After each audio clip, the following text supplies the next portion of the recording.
Now, if you were emailed your measurements or you're working with your fitter, or if you are a fitter, you can either use the Wright balance tape measure. It's easy to use. You can mark your numbers on it, and it goes right in your pocket. Today, I'm going to be showing you using a yardstick that I have here. I have marked all of the numbers that I've gotten from the photo analysis, plus I've added a few more to be able to demonstrate a few things to you. Now, on your printout, you'll show maximum ground force symmetry, and you'll show other points of balance. Symmetry, one of the things we've found is that the body, like all of nature, has symmetry, and we've determined the progression of points of symmetry based upon body mass. And as we go through this, I'm going to show you the difference between symmetry, which is absolute balance, and just balance in general, because you've been given both points. The majority of them are your symmetry points, though. The symmetry points are going to give you the maximum power, least probability of injury, and your greatest performance. So there'll be other times you'll want to use your balance points, but your symmetry points are going to be used in all sports.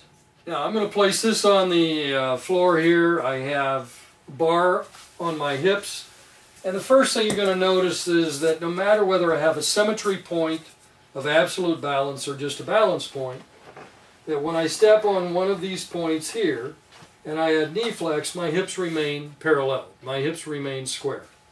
And if I step out of balance, for me, my hips rotate to the left. My right knee extends out beyond my left, and my hips rotate left.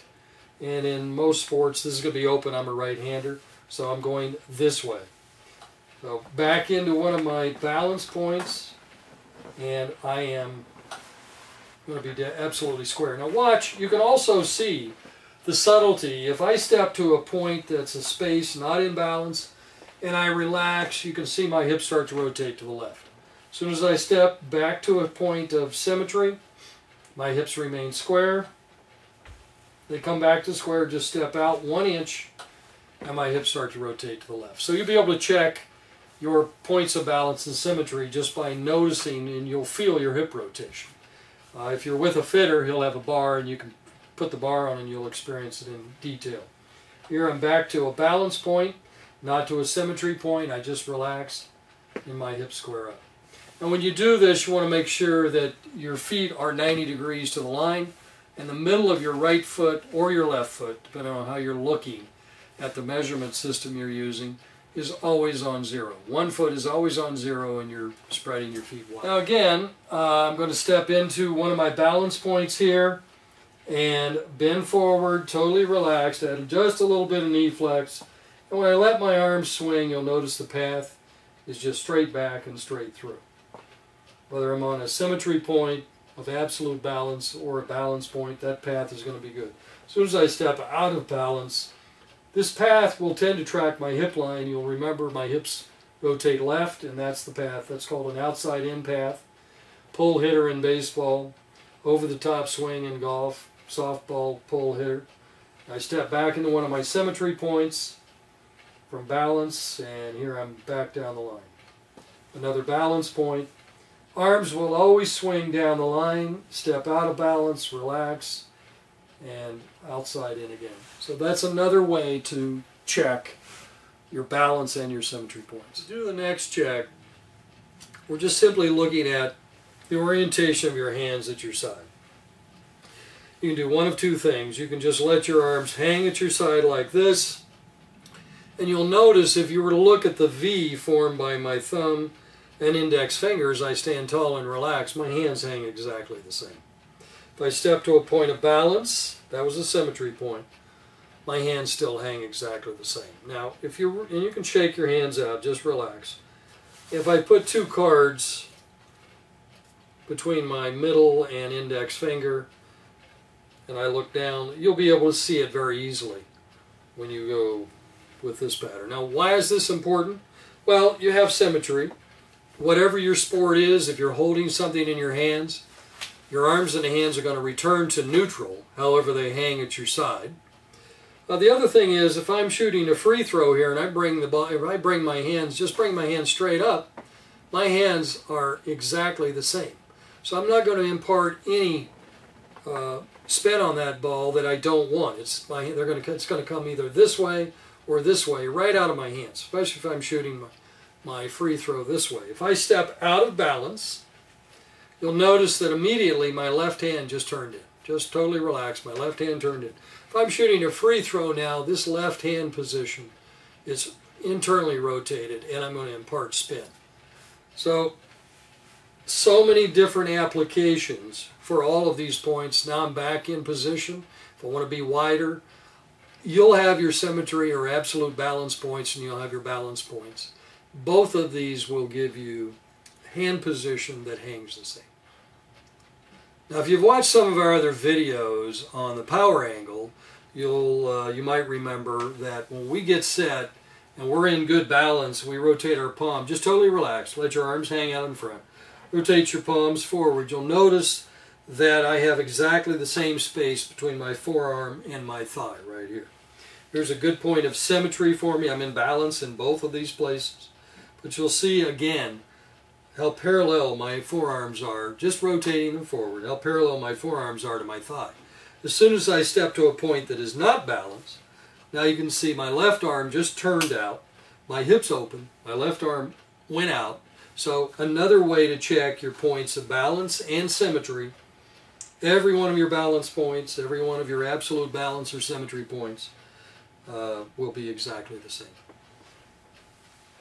Now the last few months we made a major breakthrough in our research with the formulas. And our formulas for the stance width and body mass changed subtly but dramatically in terms of the impact. And that's how we were able to find the symmetry and ground force points. No matter what point you go to, I'm on one of my symmetry points actually right now, and my hips are totally square. If I pull my left foot straight back, and I can pull it pretty far back, as long as I don't change the stance width, you'll notice that my hips are going to remain square. If I go to a point that is not in balance, and I pull this left foot straight back, my hips are going to rotate in the left as you would expect. I can go back, I'm back in a point of symmetry now. I can also pull my right foot back. Now this has implications for many things. If I'm standing on a mound pitching, I want to keep everything square to the target line. If I'm on track in a track meet and I want to have the starting blocks and I want to have maximum force, we'll talk a little bit more about that. But I can keep my body square to my target line, if you will, in this direction. Same is true. Again, we talked about free throws a little bit ago. If I want to shoot a free throw, but I want to pull one foot back a little bit to feel better, my hands are going to hang the same when I bring them up. My hips are square. Everything stays constant. If I'm in a three-point stance on the line, and I want to keep my force moving in one direction, I can create the direction of that force I choose to create simply by pulling one foot back. Now again, I'm going to go to a balance point, not a symmetry point. Don't change my stance width. This is what was not true with our other balance points. I could not have pulled this foot back. This is a balance point, but it's not a point of absolute balance and symmetry. But my hips still remain square. Now, with the other balance points, you've seen that when I would flare, meaning flare my left foot, my hips would rotate with that flare. Now they're going to remain absolutely square.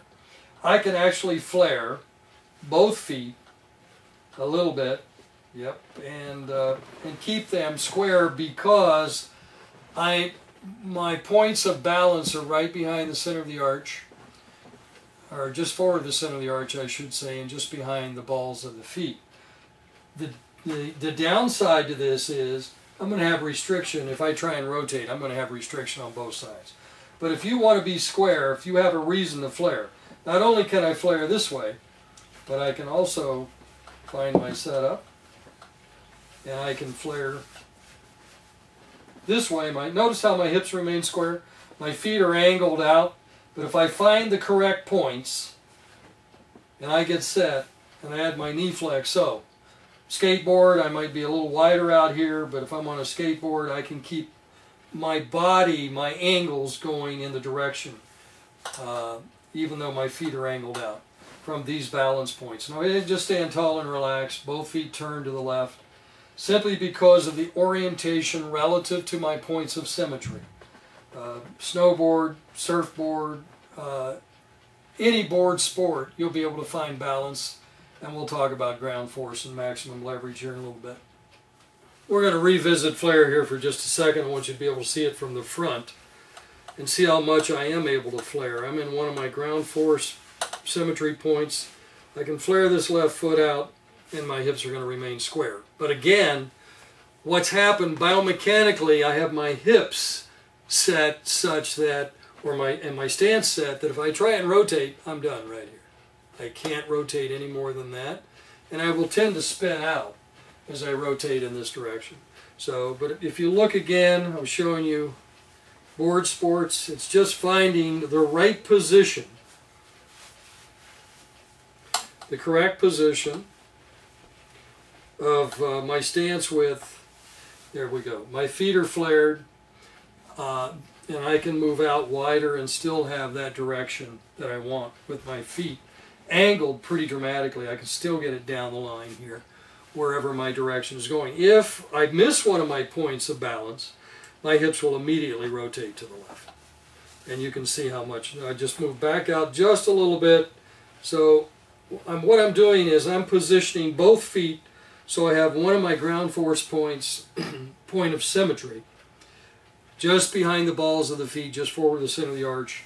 And now I can go up and down and keep these hips square to my line here.